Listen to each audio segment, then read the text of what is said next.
Selamat datang. Kali ini kita akan membahas mengenai logika dasar. Pembahasan kali ini akan terbagi menjadi beberapa bagian. Yang pertama mengenai jenis-jenis pemikiran. Yang kedua mengenai proposisi. Yang ketiga mengenai predikat. Dan yang keempat mengenai argumen. Kita masuk ke pembahasan yang pertama mengenai jenis-jenis pemikiran. Secara umum terdapat dua jenis pemikiran. Yang pertama ada pemikiran deduktif, dan yang kedua ada pemikiran induktif. Pemikiran deduktif adalah pemikiran yang mendasarkan prinsip umum untuk menyimpulkan sesuatu yang bersifat khusus. Sedangkan untuk pemikiran induktif adalah pemikiran yang mendasarkan sesuatu yang bersifat khusus untuk menyimpulkan sesuatu yang bersifat umum.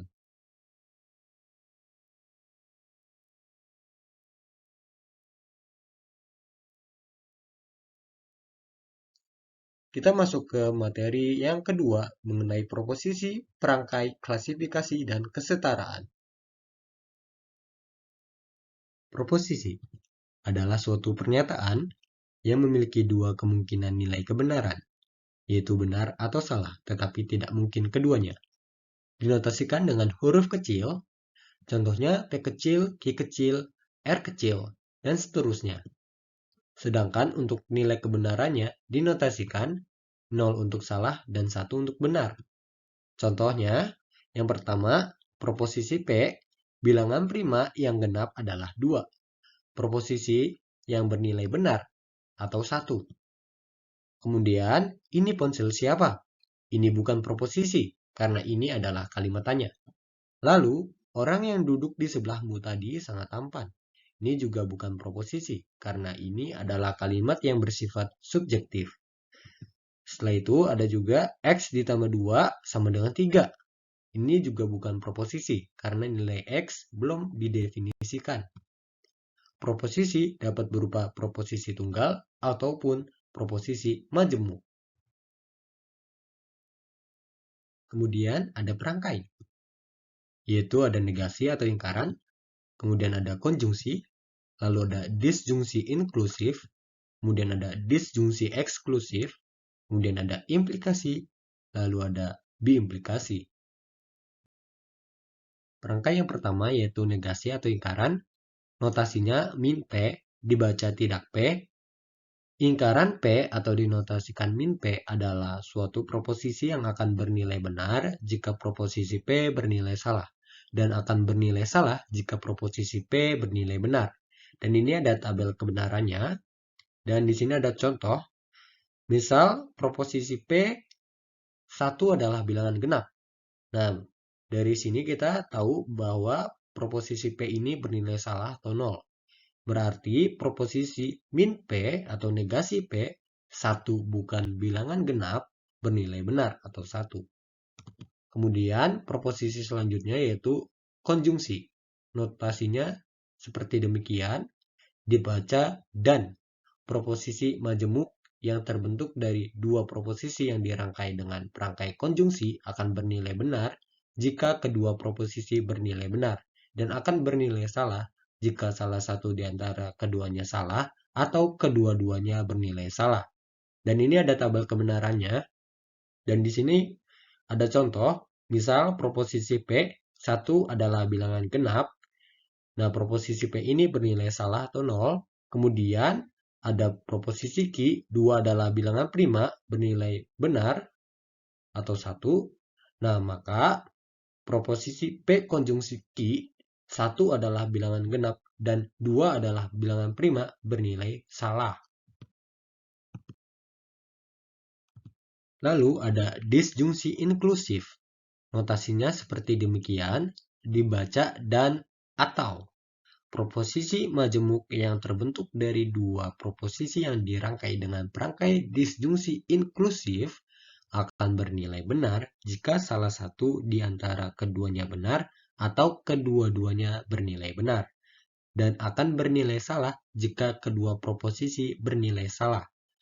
Nah, ini ada tabel kebenarannya, dan di bawah ini ada contohnya. Misal proposisi P 2 sama dengan 5. Nah, proposisi P ini bernilai salah atau 0. Kemudian proposisi Q 2 kurang dari 5. Nah, proposisi Q ini bernilai benar atau 1.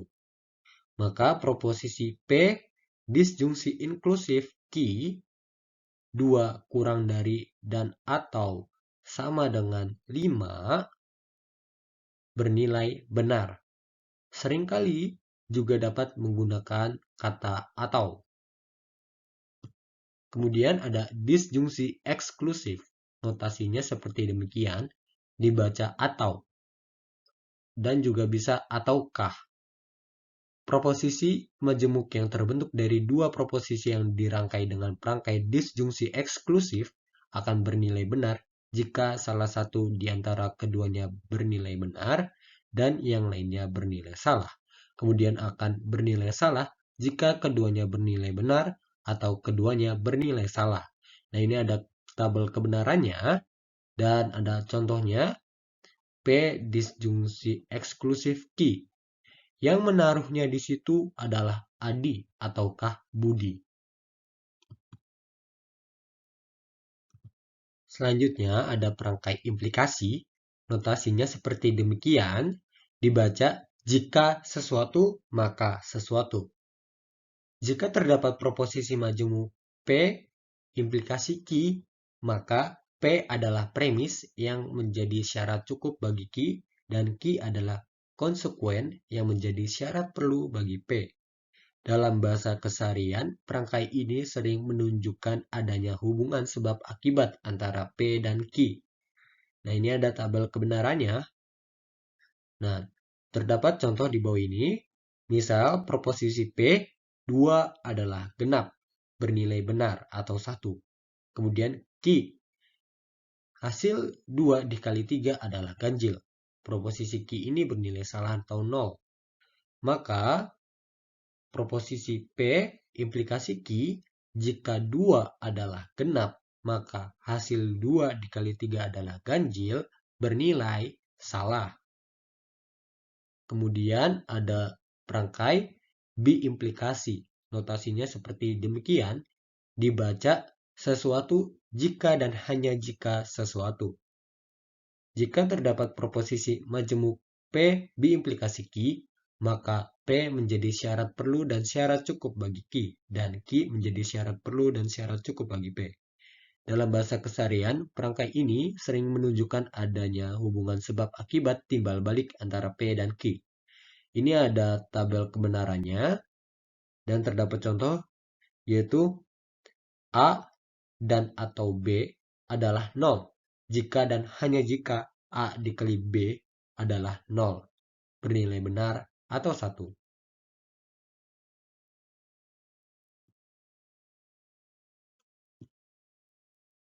Kemudian ada klasifikasi proposisi berdasarkan nilai kebenarannya. Yang pertama ada tautologi. Adalah proposisi majemuk yang selalu bernilai benar untuk semua kombinasi nilai kebenaran proposisi penyusunnya. Dinotasikan dengan I.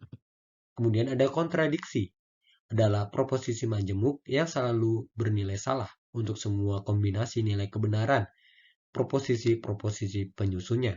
Dinotasikan O. Kemudian ada kontingensi, adalah proposisi majemuk yang bukan tautologi dan bukan pula kontradiksi.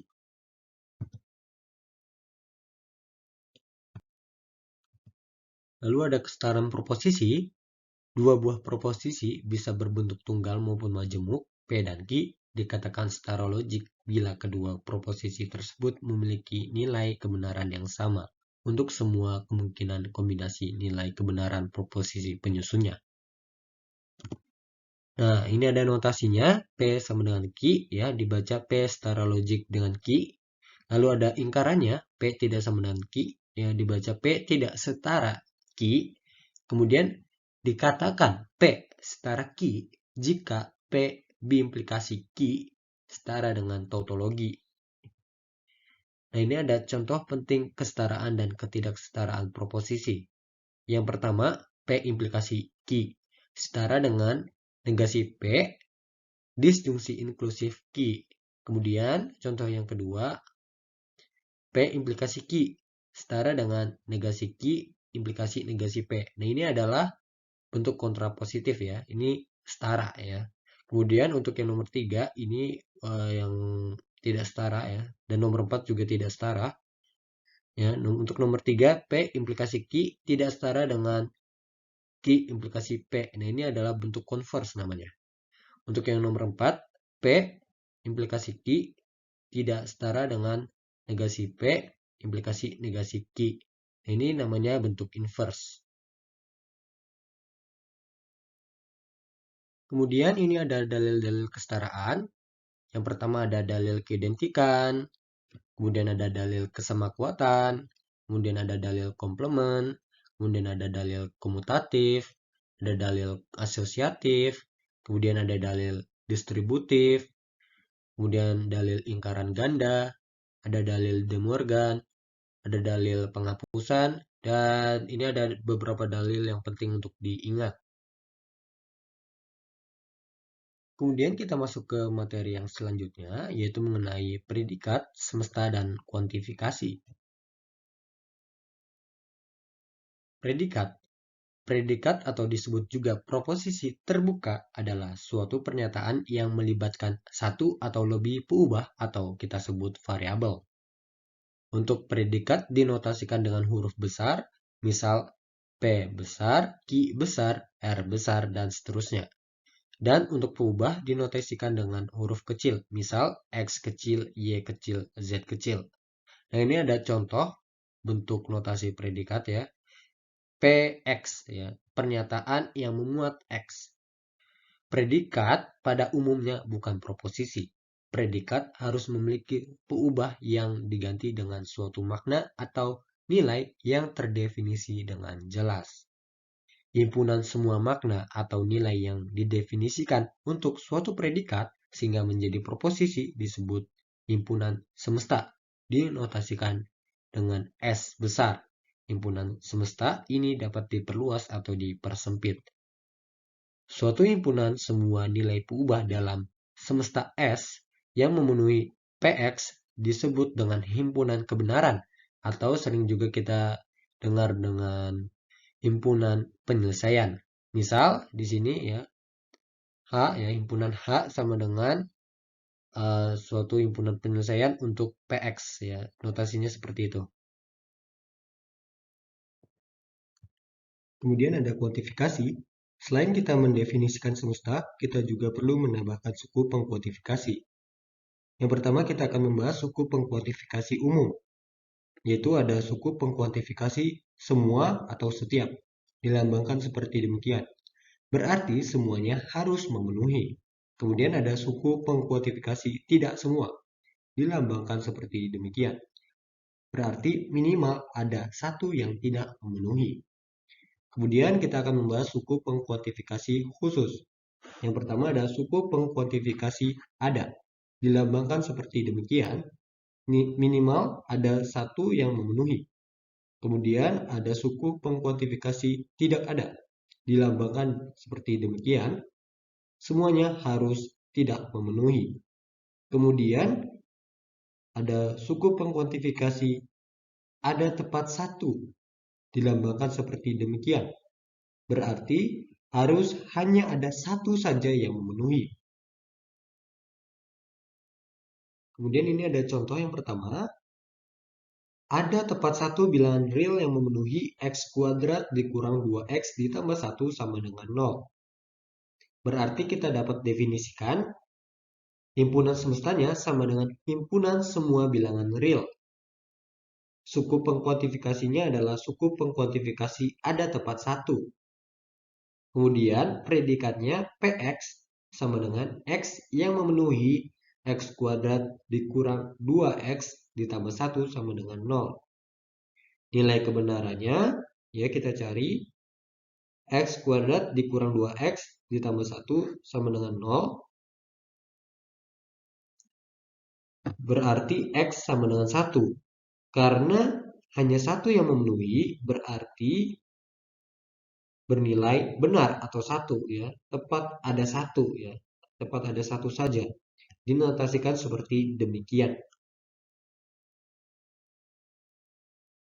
Kemudian ada contoh yang kedua, tidak ada bilangan bulat yang genap dan juga sekaligus merupakan bilangan prima. Berarti kita dapat definisikan S sama dengan himpunan semua bilangan bulat. Kemudian suku pengkuantifikasi yang digunakan adalah suku pengkuantifikasi tidak ada. Kemudian untuk predikatnya di sini ada dua. Yang pertama ada predikat PX. X adalah bilangan genap. Kemudian QX, X adalah bilangan prima. Nilai kebenarannya adalah salah atau nol. Karena terdapat bilangan bulat yang genap dan juga sekaligus prima, yaitu adalah bilangan 2. Nah, jadi kita notasikan seperti demikian. Kemudian ada kesetaraan predikat. Yang pertama, tidak semua memenuhi setara dengan ada yang tidak memenuhi. Kemudian, tidak ada yang memenuhi setara dengan semua tidak memenuhi. Lalu, semua memenuhi setara dengan tidak ada yang tidak memenuhi. Selanjutnya, untuk ada yang memenuhi setara dengan tidak semua tidak memenuhi. Kemudian kita masuk ke pembahasan yang selanjutnya, yaitu adalah argumen, aturan inferensia, dan argumen berkuantifikasi. Argumen. Argumen adalah sekumpulan proposisi yang salah satu di antaranya adalah kesimpulan dan yang lainnya adalah proposisi atau hipotesis yang dimaksudkan untuk mendukung kesimpulan tersebut. Ini ada notasinya. Jadi argumen itu adalah sekumpulan premis yang dikonjungsikan kemudian diimplikasikan dengan kesimpulan. Argumen yang bernilai benar atau dikatakan sah jika tidak ada kemungkinan kesimpulan bernilai salah ketika semua premis bernilai benar.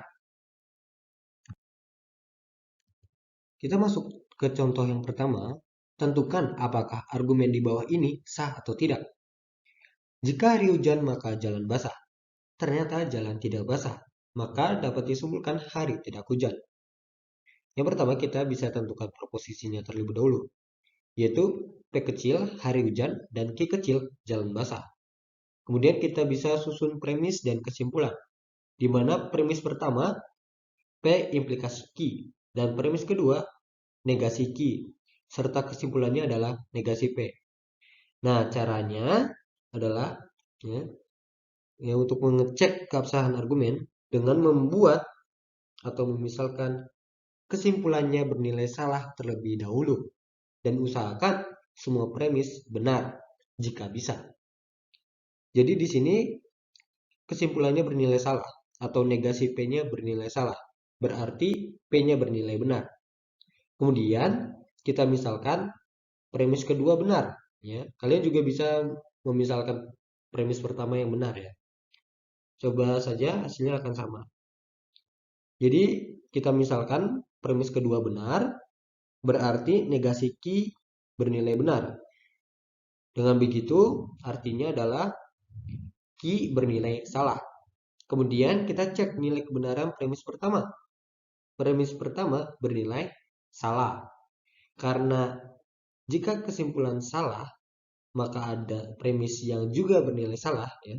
Di situ ketika kesimpulannya salah, premisnya ada yang salah juga. Jadi argumen ini benar, ya, atau sah. Seperti itu. Kemudian kita lihat untuk contoh yang kedua. Tentukan apakah argumen di bawah ini sah atau tidak. Jika hari hujan maka jalan basah. Ternyata hari tidak hujan. Maka dapat disimpulkan jalan tidak basah. Kita bisa tentukan proposisinya terlebih dahulu. P kecil hari hujan dan Q kecil jalan basah. Kemudian kita susun premis dan kesimpulannya. Premis pertama yaitu adalah P implikasi Q. Lalu premis keduanya adalah negasi P. Lalu kesimpulannya adalah negasi Q. Nah, kita cek keabsahan argumen dengan membuat atau memisalkan kesimpulannya salah terlebih dahulu dan usahakan semua premisnya benar jika bisa. Kita misalkan kesimpulannya salah, berarti negasi Q bernilai salah, yang artinya adalah Q-nya bernilai benar. Kemudian kita misalkan premis kedua benar, berarti negasi P bernilai benar, yang artinya P bernilai salah. Kemudian kita cek nilai kebenaran premis pertama. Premis pertama bernilai benar. Karena terdapat kemungkinan semua premis benar dan kesimpulan salah, ya. Jadi kita lihat di situ premis pertama bernilai benar, premis kedua bernilai benar, tetapi kesimpulannya bernilai salah, ya. Jadi argumen ini salah atau tidak sah, seperti itu, ya.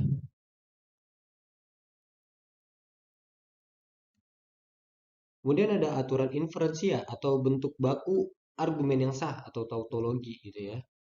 Yang pertama ada modus ponens, yaitu yang pertama itu tentang penegasan antecedent, ya, menggunakan penalaran langsung. Di mana misal ada premis pertama yaitu P implikasi Q dan premis kedua yaitu P. Berarti kesimpulannya, ya, kita dapat simpulkan Q, ya. Kemudian ada modus tollens, penolakan konsekuensi. Ini menggunakan penalaran kontrapositif. Misal di sini ada premis pertama yaitu P implikasi Q dan premis keduanya negasi Q. Berarti kita bisa simpulkan negasi P. Kemudian ada aturan silogisme hipotesis yang menggunakan penalaran transitif. Jadi premis pertamanya dia P implikasi Q, kemudian premis keduanya Q implikasi R. Berarti kita bisa simpulkan bahwa P implikasi R. Kemudian ada aturan yang selanjutnya yaitu silogisme disjungsi yang menggunakan penalaran alternatif. Jadi misal ada premis pertama yaitu P disjungsi inklusif Q, kemudian premis keduanya adalah negasi P, maka kesimpulannya adalah Q, ya. Kemudian untuk yang contoh selanjutnya ini ada misal premis pertamanya adalah P disjungsi inklusif Q, kemudian premis keduanya negasi Q, berarti kita bisa simpulkan P, ya. Ini ada kesesatan dalam berpikir atau logical fallacy, ya, argumen yang tidak sah. Yang pertama ada penegasan konsekuensi, di mana premis pertamanya P implikasi Q, kemudian premis keduanya Q. Kita tidak bisa menyimpulkan P, ya. Ini salah, ya. Jadi kita seharusnya tidak bisa menyimpulkan P. Kemudian ada penolakan antecedent, di mana premis pertamanya P implikasi Q, kemudian premis keduanya negasi P. Nah, kita tidak bisa menyimpulkan negasi Q, ya. Kemudian ada kesesatan untuk silogisme hipotesis, di mana premis pertamanya P implikasi Q, kemudian premis keduanya Q implikasi R. Kita tidak bisa menyimpulkan R implikasi P, ya.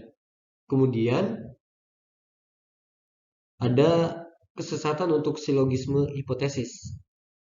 Ya, contoh yang pertama itu premis pertamanya P disjungsi inklusif Q, kemudian premis keduanya P. Kita tidak bisa menyimpulkan negasi Q, ya. Kemudian ada yang contoh selanjutnya ini premis pertamanya P disjungsi inklusif Q, kemudian premis keduanya Q. Kita tidak bisa menyimpulkan negasi P. Kemudian argumen berkuantifikasi, silogisme kategorik. Premis-premis dan kesimpulan yang membentuk suatu argumen seringkali melibatkan himpunan dengan unsur-unsur yang dideskripsikan dengan pengkuantifikasi. Argumen berkuantifikasi dengan dua premis dan satu kesimpulan yang melibatkan tiga kategori sering disebut dengan silogisme kategorik. Nah, misal di sini saya menggunakan diagram Venn. Yang saya arsir berwarna merah itu berarti kosong atau tanpa unsur. Yang saya beri tanda silang berarti minimal ada satu unsur. Yang saya tidak arsir, ya, tidak dapat ditentukan. Ya, mungkin bisa ada isinya atau unsurnya, mungkin juga tidak memiliki unsur, ya, seperti itu.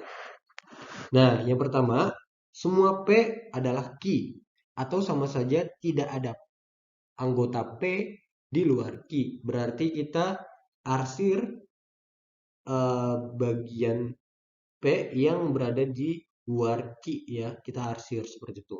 Kemudian tidak ada P yang juga key atau sama saja tidak ada anggota P di dalam key. Jadi kita arsir anggota P yang berada di dalam key atau kita bisa lihat di situ adalah irisannya, ya.